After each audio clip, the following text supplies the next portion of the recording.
All right, Coach, 3-1 walk-off win here this afternoon against Queens. Just a little bit about today's performance. Yeah, I thought it was a great example of patience. It felt like we were being impatient at times, but you have a pitcher that's throwing lights out, kind of a statistical shutout there, and I think that we just kept staying with what we were trying to accomplish and not worry about the fact that we were we were still behind by a run through most of the game until the sixth inning, and just kept plugging away. We actually hit pretty well. 9 hits on a game. Anybody will take that. We did. It just took a while for us to string a couple of them together, and then the last inning there we get a double, and then obviously the home run.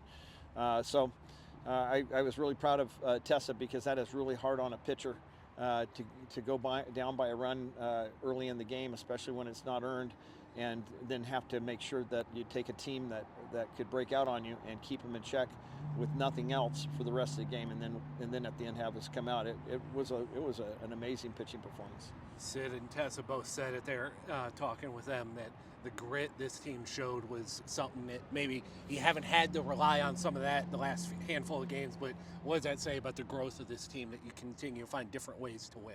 Well, it's a little something we talked about in the Circle post-game team meeting there, is that we've done a really good job. It's become part of our culture to learn from every game, whether it's a win or a loss, whether it's a gut-wrenching loss or an amazing win. We learn something from it, and it might be just a little thing.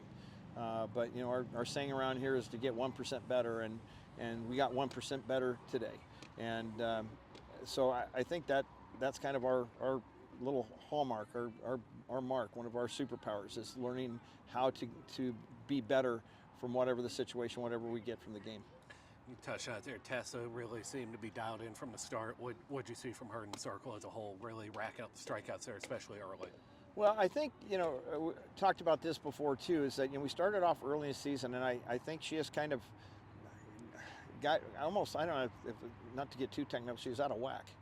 And I think where it was is that she just wasn't throwing with confidence, and now she's locked in. She's throwing hard and throwing with confidence. So it's paying off for her. She's getting her strikeouts are jumping up there again, and I mean, I think she struck out the side one of the innings. She's getting key strikeouts. I think that's important. If you're getting that first strikeout to lead on a leadoff or something like that, that's certainly important to. But when you've got a runner on third and 2 outs, and you're able to in a one-run game get a strikeout, and she's been doing that kind of stuff the last few weeks.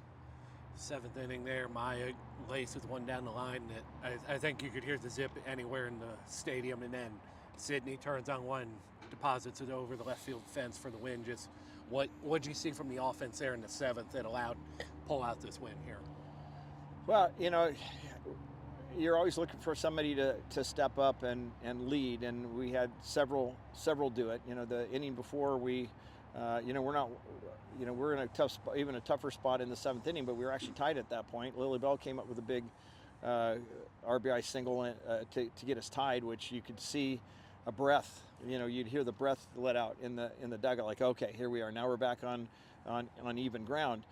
And then to have Maya to get up there, and to get a hit would have been nice, but hitting that ball with the authority she had, you're right. I mean, I don't know what the velocity off the bat was, but she got everything on that thing. It was just a matter of elevation, the fact that wasn't still traveling, and but getting the double on that to get things going made a statement in the last inning, and I think it kind of put them back on their heels a little bit.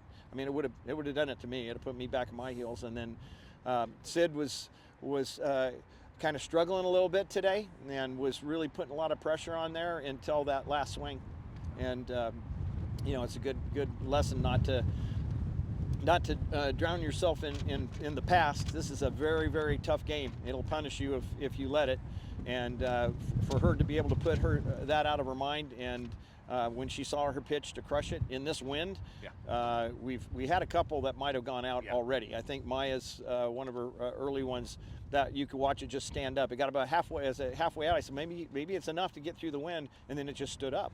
And so for Sid to get behind that one the way it was and take the wind out of it, because it didn't just barely clear, it may still be going right now. That was huge. So it was a dramatic, into a ball game. It's the kind of stuff that you like to dream about when you're a little kid, and I'm sure that Sid's had that dream before. And also a good birthday present for her. Yeah, happy birthday to Sid, and actually she gave us the present today, didn't she? And you also touched on Tessa's one that just missed as well. So it wasn't for lack of trying, but what you turn your attention to Sanford on Friday, Saturday with the weather alteration, just end of a homestand. What do you need to see out of the group coming out on Friday, doubleheader, to carry this momentum that you picked up here at the end of this one? Yeah, I think you couldn't ask for a better way for a ball game to go. I personally would like to, end every game in the 5th inning with us up by at least 8 runs. But if you want to get something that gets you kind of motivated and gets you mentally set to be able to grind all weekend against a really good team coming in who's really feeling good about themselves, this is a great kind of game to have, and so it wasn't that we weren't playing well, it wasn't that we weren't hitting well. That's a very good team that we beat today, and so for us to pull it out, to grind, come out with a walk-off, I think that's the kind of thing we need to have, as a last thought, the last time we played before we get Sanford up here. Appreciate it, Coach. Congrats on the win. We'll see you Friday. Thank you very much. Go Cats.